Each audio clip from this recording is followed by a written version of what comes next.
In these next couple verses, in verses 33 through 36, we see that Jesus came and he saw her weeping, and the Jews who came with them were also weeping. He was deeply moved in spirit, and he was troubled, and he said, "Where have you laid him?" And they said to him, "Lord, come and see." Jesus wept. And so the Jews were saying, "Behold how he loved him."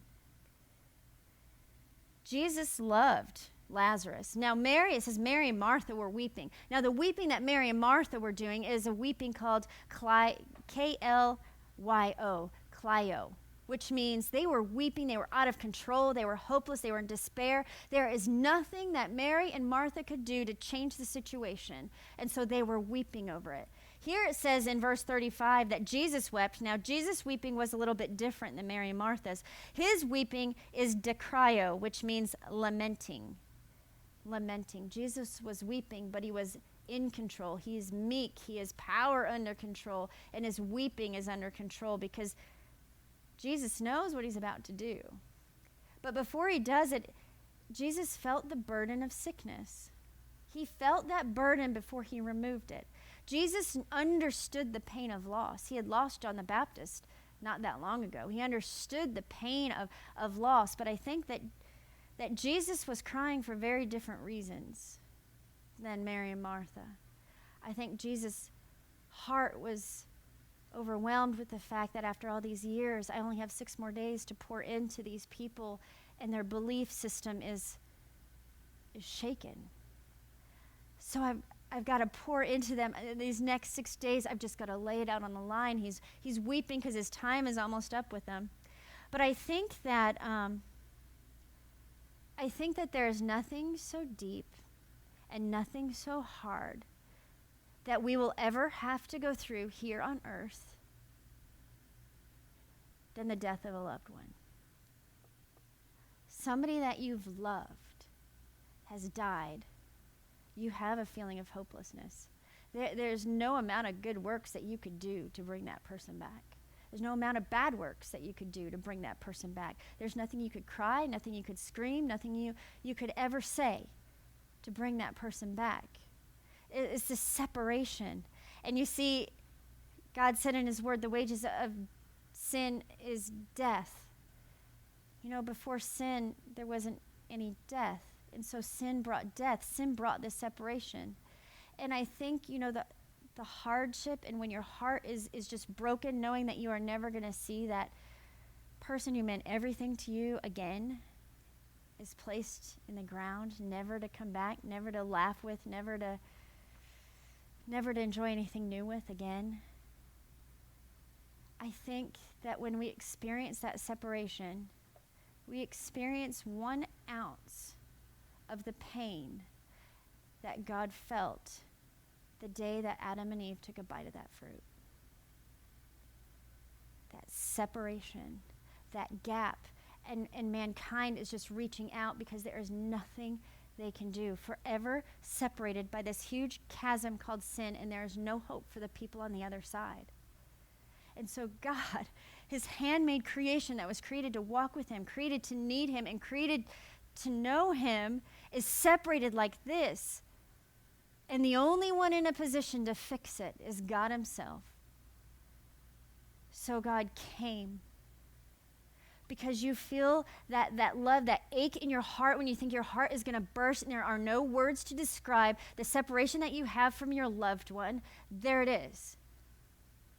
That's what he felt for his handmade creation. We can't do anything about death, but God said, but I can. I can do it because I love you that much, because the separation has been that hard on, because I can't come up with a word to describe the pit of my soul, how I feel being separated from you. So I'm going to come myself and I'm going to bridge that gap because you were never created to be away from me. So he came. So Jesus is weeping. Was he reminded of this separation that he had from his handmade creation? And the cost that it was going to take would be paid 6 days from then.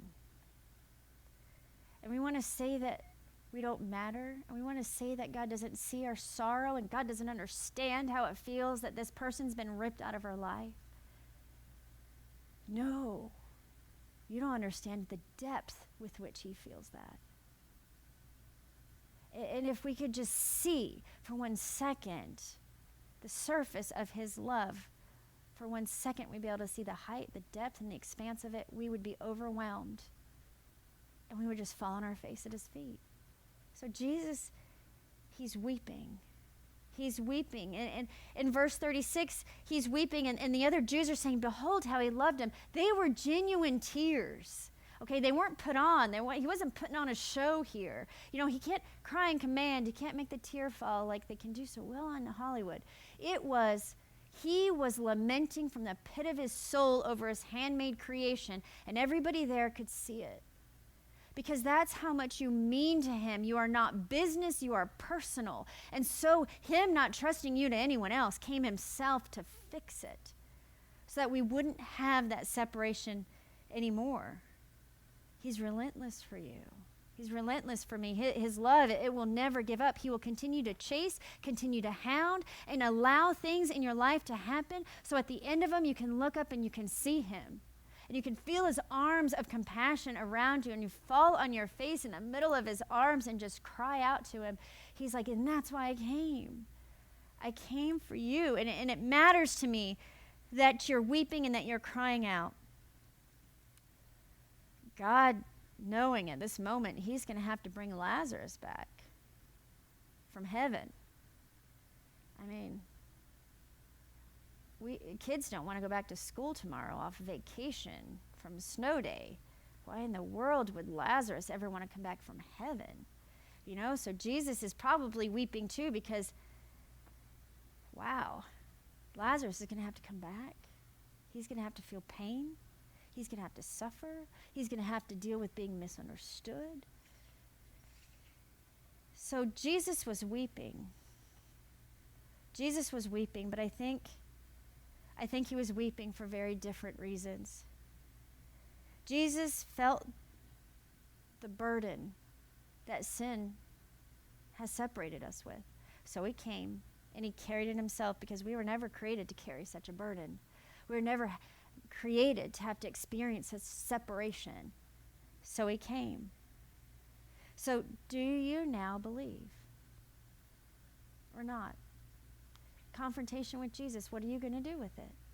Do you now believe? There was an Oswald Chambers this last week that was great. It was talked about suffering, and it talked about the songbirds. And these little songbirds have the most beautiful song that you'll hear out in the springtime. Definitely not now in the middle of the ice and snow. But these songbirds, they learn to sing in complete pitch black darkness. And they learn to sing in the dark, but then when they come out to the light, that's when their song becomes all that much more precious. So what time of weeping has God entrusted you with? It's hard. But he wants to show you how much he loves you, and that your definition of love and justice aren't the same as his, but that's a good thing. He wants to show you that sometimes love waits, but sometimes love weeps.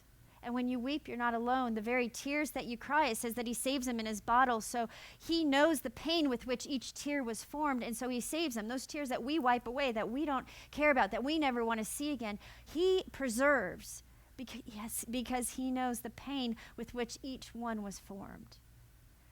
And you want to say that he doesn't care, you want to say that he doesn't see you, and you want to say like Martha from verse 22 that he won't listen to me. He won't listen to my prayers, but maybe someone else's. He loves you. Will you cry out to God? Because he'll cry with you. Because you mean everything to him.